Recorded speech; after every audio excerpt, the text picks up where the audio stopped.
Hey, yo, it's Cash on the Hood. This is our third episode with Brian Cottington from the Cinema Psycho Show. Right there. The podcast. All right, so we've been covering a lot of podcasts. But before we get all settled into that, like, share, subscribe, follow, please. All that. We need that. So, Brian, we're going to cover a couple topics. Yeah. One, we're going to ask how to get started in podcast. Okay. How you got started in podcast. Right? And then, of course, we want to know about your favorite movies and stuff. Yeah. All right. How, right now, I want to start a podcast. I know nothing. How do I start? First thing you need to ask yourself, what are you passionate about? That's the very first thing. Before you even talk about equipment, before you talk about services, before you talk about format, it is, what are you passionate about? Because whatever that is, you need to talk about that for a given time. Right. You know, me, I'm passionate about movies. Now, I mentioned a couple episodes ago, like, you know, I picked a niche of movies and how broad that particular niche is and how many podcasts are out there. But I did that because I'm passionate about it. Mm-hmm. So first, pick a niche that you are passionate about and you can talk about and you are knowledgeable about. Okay. Second, either get a microphone or use your phone. Okay. Mm-hmm. If you're just starting out, you can use your phone. Microphones on phones are really good. So like a lot of people get obsessed over the equipment. They're like, I need this microphone. I need this mixer. I need this piece of software. It's like, no. Just use your phone and record yourself. Because I'll tell you this, and I think I told you this too. The first couple episodes of a podcast that's brand new are going to be terrible. Don't even try.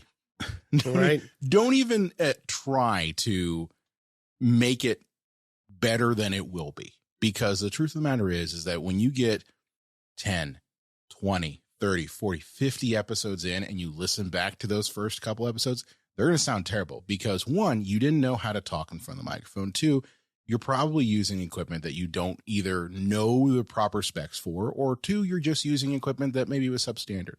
But that's okay because you're learning how to actually podcast through doing. So use your phone to start with. Use a microphone like an ATR 2100 or a Samsung Q2U that you can plug directly into your computer and just start recording. Okay. Now, the thing too is this, you know, you could edit that thing using a piece of software like Audacity, which is 100% free. Or you could, you know, use something that's more paid. Like me, I use Adobe Audition to edit all of our shows, you know. But it doesn't really matter, just that you do edit, that you go through the process of taking out parts that you're like, I don't like how that sounds, you know, or maybe you're taking out tangents and you're like, you know what? I went on this big rant for about 10 minutes, but it takes away from the main topic. For me personally, I don't edit a lot of those out, and I don't do it for this show either. No, you know, one, because I think there's value in that. Mm-hmm. And the other thing too, is that, like, Jason, you do a good job of keeping the episodes to a set time. That's it. Right. Well, that's what we learned at first. Right.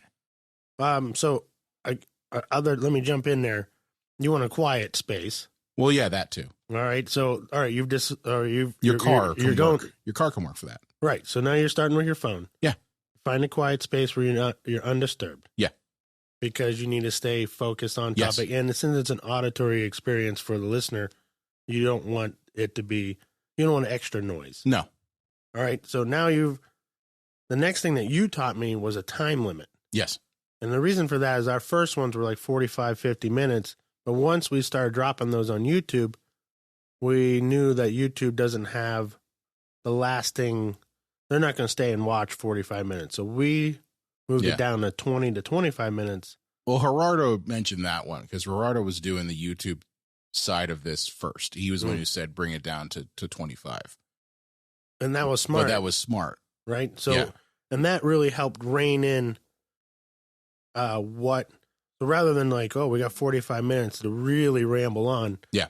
We can get kind of to the nuts and bolts of why we're here and make it work for both formats. Because when we come to StudioME, it's a la carte. Yeah. We rent the microphones and then we also rent the video. Yeah.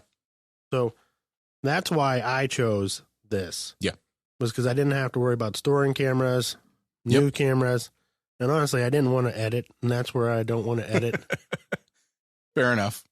Most people don't want to edit either. Right. And there are honestly times when I don't want to edit. Right. Well, I mean, so that's why it worked for us in this. People say it's a derby driver out there in the middle of Kansas. They don't have this ability to rent this space. Yeah. So for them, the phone and for them, I mean, a microphone like a USB mic that you plug into your computer, $60. Okay. Pair of headphones, maybe $100 for a good set, So, I mean, the way I look at it is focus first on the audio. We're fortunate enough that we can do the video thing. The video thing is an extra. If you can do that, great. But there's a lot that goes into making that work. Yeah. So for someone who's just starting out, don't focus too much on, I have to have the video. I'm 284 episodes in. I don't do video. Okay. And partially that is because I do video all day long. Well, I'm a movie star, so I need to camera. I get that. But I'm just saying, like, for me, and like there have been times that my co-host and I were just like, we should add a video. And we were like, yeah, let's go do it. And we do one episode of it. But at the end of the day, it's just like, that's now another thing that I have to edit that I don't really want to. All right. Well, I mean, then that means you're not finding value in it monetarily, that it's not worth the effort. Yes. So you're hearing it right now from a professional, people, that even though you want to hit those YouTube dollars, this is not so much the effort of where you're putting your time and energy. For long form podcast content, the fact of the matter is you're going to get better traction, in my opinion, from audio only first than you are directly from YouTube. YouTube is the toughest nut to crack, in my opinion, because of competition.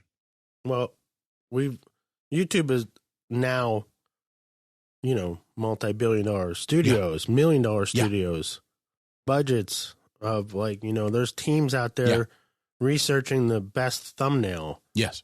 Right. So I know that I'm outclassed. Right. Well, I'm outmatched. Yeah. On YouTube. And so I just try to make it about my life, more of like a reality. Yeah. Rather than try to have episodes up there. Yeah. These episodes up there. And it's great. Yeah. And they do good numbers.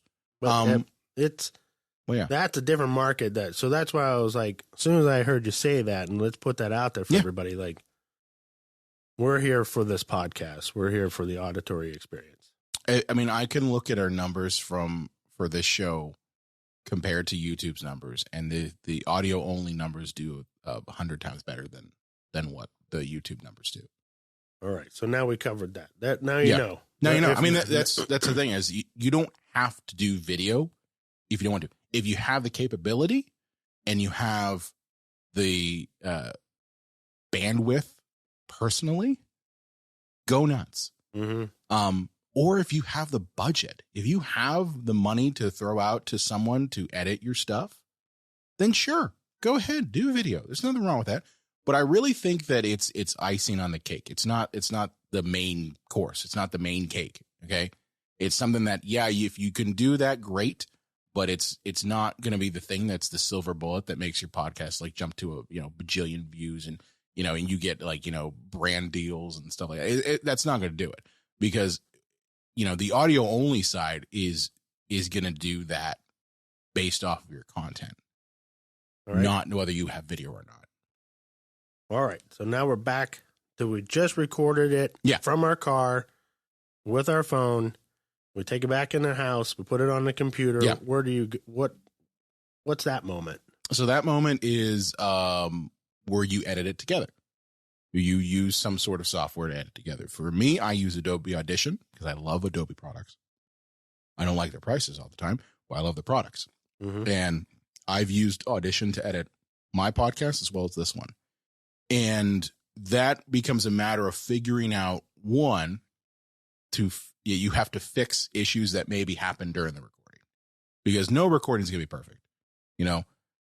With this podcast, oftentimes I go through a 3-step process of adjusting the audio. So I usually do noise reduction. I do some EQ to it. I do a compressor to it. I do that to every single track.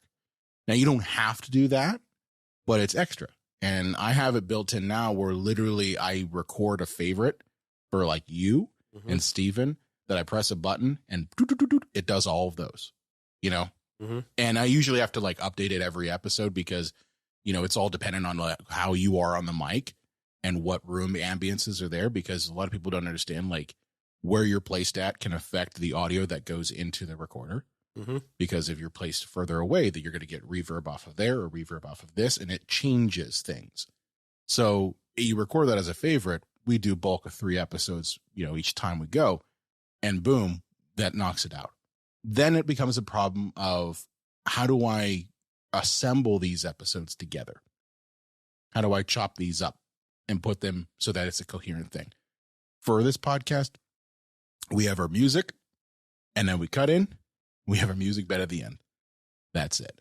I'm not a fan of overcomplicating what I refer to as content editing, which is what that is.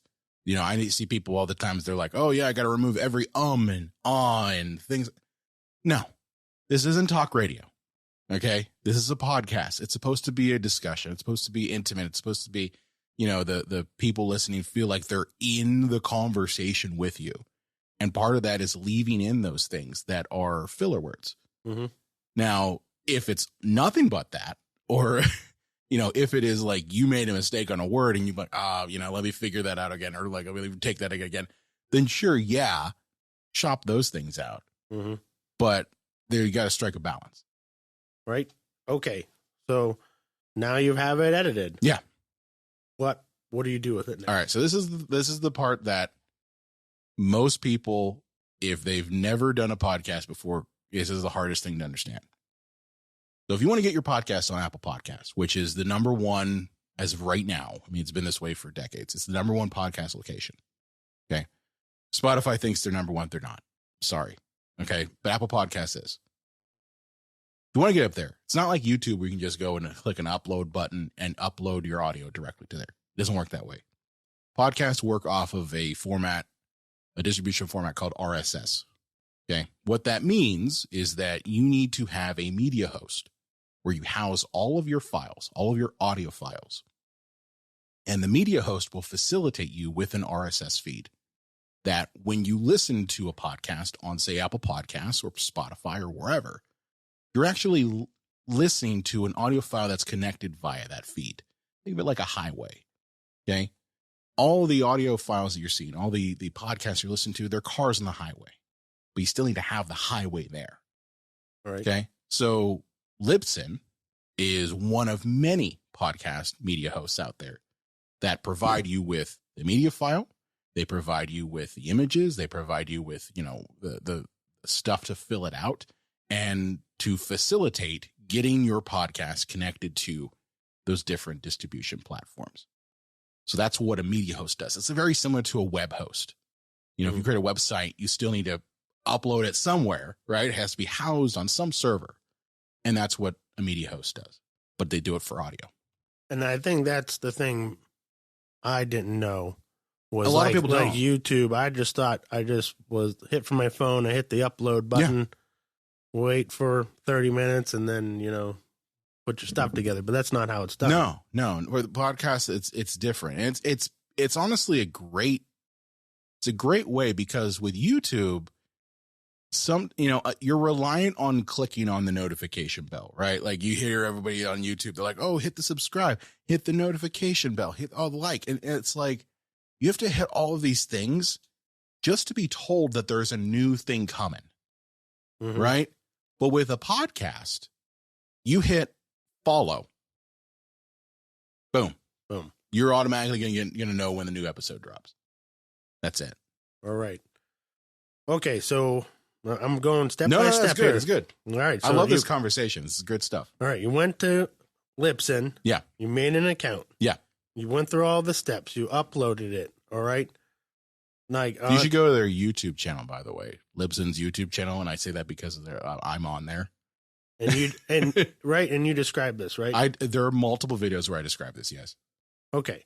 Because I want our listener I want them to know that we gave them the right stuff. Yeah. Get them going. Yeah. All right. Now you have your first episode up. Congratulations. You're already ahead of where like a bunch of people are at because a lot of people stop. You described 2 steps that were very, I don't want to use the word gatekeeping, but they are kind of gatekeeping. I mean, it's knowledge. Any type of knowledge is gatekeeping, but yeah. So like, if I was like, I'm not going to edit it, I'm not going to EQ it. Yeah. You know what I mean? So like, if we just eliminated that step out of it. I mean, you don't have to do that at all. I mean, a lot of good mics, they don't really need to EQ. I was just like, okay, like, cause I'm like, I don't want you to quit. So if you're like, I'm quitting at this EQ part, I'm like, don't quit there. Worry about that. Like, let's move on to the getting the host. Yeah. I don't, is it like $10 a month? Is that what I pay? I don't know. I think you pay 20. Because I have the premium. You get the better stats. You get the really nice stats, the advanced stats. You get much more storage for your episodes. So yeah, you get that. All right. So, but you can get it for less. Like I think they have a $15 plan, which I started with. And that's something you guys need to know is that if you want people to access these podcasts, again, with the gatekeeping, you have to pay this $15 a month. If not, your stuff kind of goes into storage. Well, I want to mention that for a minute because it's important. Okay, so a lot of people, they'll say, well, I'll just go with a free media host. Okay, here's the problem I have with free media hosts. One, you get what you pay for. Mm-hmm. So I go with the adage of this. If a company that's a free media host is offering you space, how are they making money? What is it that they're selling that is making them money to offer that to you? I'll tell you what it is. It's your information. Your data. It's your data. Okay. So do you want that? Or do you not want that? Personally, I really don't want that. The other side of this coin is too. You get what you pay for in support. Libsyn support is fantastic. Like literally, I've had very few issues with my podcast. Now that I've been a customer of theirs, I'm still, even though I work for them, I still pay $20 a month. Mm-hmm. I still am a customer of theirs, and that's fine. But in the very few issues I've ever had, when I post a question to the support, which now I know who the support people are because I work with them, I get a response back instantaneously. Will a free media host do that? Probably not. Okay. So again, it all goes back to you get what you pay for. And the other thing too, and this is the last point about the free media host thing, there's something to be said for having skin in the game. If you're paying for something, that's kind of a kick in the ass for you to do the thing that you're paying for. Yes. If I know I'm paying $20 a month, it's like, well, I don't want to do a podcast episode this week. Well, I better not spend $20 a month on it then, because, I've already spent that money. Might as well do the thing. So it's something to kind of keep you going because you're spending gym $20. Membership. Yes, it's the gym membership thing, man. So that's my whole diatribe on the free media hosts because they're out there, but I personally am not a fan of them. Well, I went with I want to compete. Yes, I want to compete in the marketplace because I feel my guests and my life story are interesting enough that I wanted to compete at a level where I was like, okay, we got stuff that's fun and going on. You know what I mean? We don't talk about even the third of what we have going on. But we're just leading up to it. I always am nervous about, letting you into all that stuff. But okay, now backing up. Yeah. You got your one episode up and you're into it. Now your first thing you're going to do is you're going to share it on your Facebook page and etc. Now you're going to know what is the strategy? What are we doing with this? So this is the hard part. And I would say this is harder than producing a show. How do you get people to listen to what you were doing? Stop the bunch of different distracting things that it's going on. Stop them from listening to music on Spotify, listening to music on Apple Music, and listen to your show. What is it that you're offering that they have to click on? You know, and it's something that only the podcaster can answer. And it all goes back to what makes your show unique? What spin are you putting on that topic that is engaging to your audience that could grab them and stop them from scrolling? And it's something that it's not something that I think any guru has the answer for, because it's unique to every person, you know. And I'm still learning that part myself, because that's not, my brain is not there. It's not. I like the technical side. I like the building the story. I like making great content, but I am not someone who knows how to sell it as good as someone else is. And that's really where it becomes a matter of coming up with a strategy. Now, I'll tell you this, and this is something that people don't know. When was the last time, Jason, that you listened to a podcast on Facebook? Never. That's my point. No one who posts on social media, if you post a link to your show, is going to click that. They're just not. Now, does that mean you don't do social? No, you absolutely do. But you got to target it in a way where you're not just saying like, hey, here's a link to my new episode, please listen to it. It's, well, what does Facebook want for promotion? What does TikTok want for promotion? What does Instagram want for promotion? What are the things that are going to work for that platform? Maybe they don't get that person to listen to the show on that platform, but it gets awareness.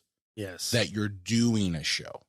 Right. Which again puts the bug in people's ear that, hey, I like this video, this viral video that Jason put out, about people at this podcast thing. That's cool. I got to click this link and it goes to the app. Okay, cool. I'll do that. So it's something that I think people who are just starting out, they're like, well, I just posted the episode on Facebook. I just say, hey, and that's it.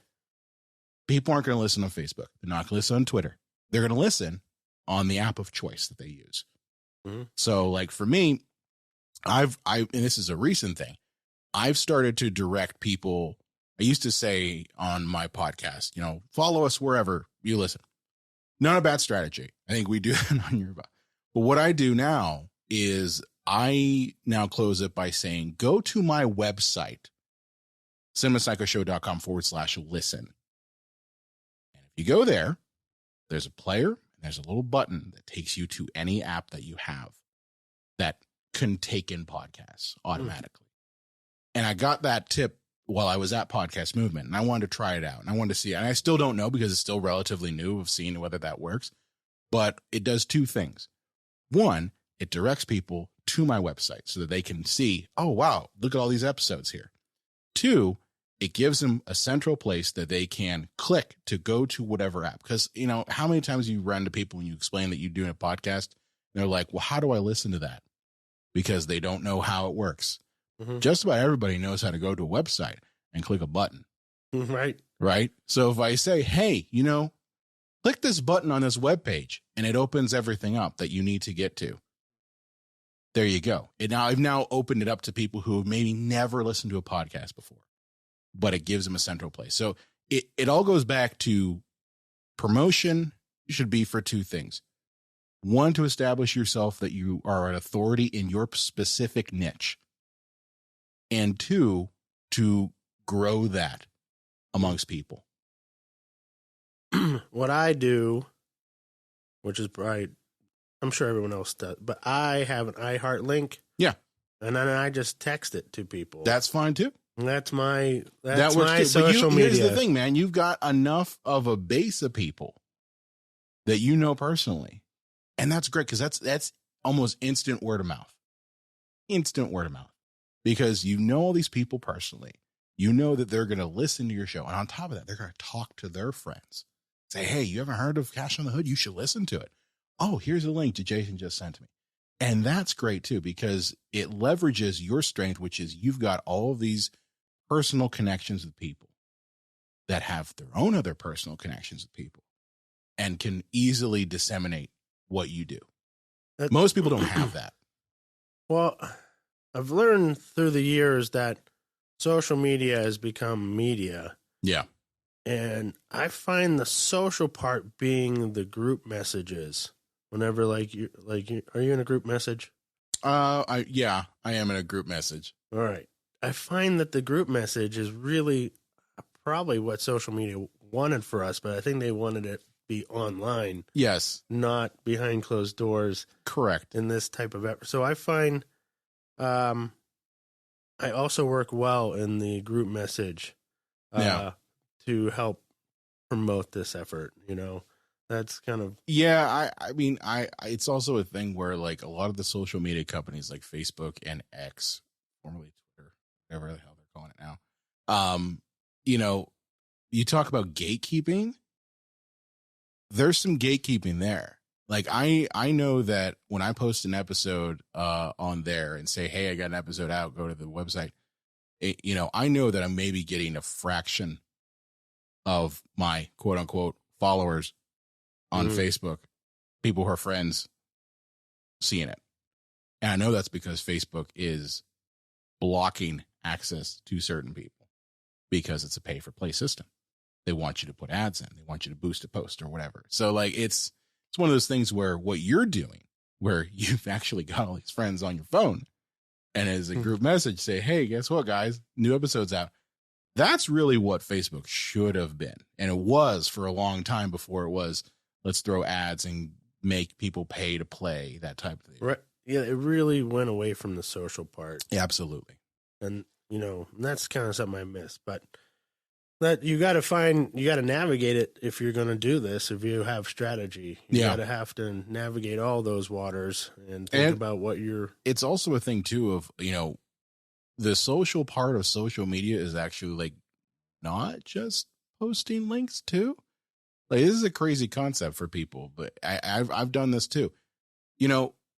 When you're on Instagram, crazy concept, actually like comment on people's stuff. Like say like, I enjoyed this, or I listened to this thing, or yeah, I get that too. It's weird. People are always like, well, how do I grow my social media audience? Actually use the damn thing. Actually comment on stuff. Be active in communities on there so that, again, people know who you are. On my Instagram, I got a little link right there on the link, the bio. You click that, boom. Podcast episodes are there. My website's there. Email's there. Okay. All there. So that anytime that someone says, hey, I like what that guy said about this movie, or I like what he said about this trailer, and they click the link in bio, boom, all the stuff there. I've just converted somebody. Nice. That's good. That's the thing is people aren't social. They're just like, I posted a link to my episode.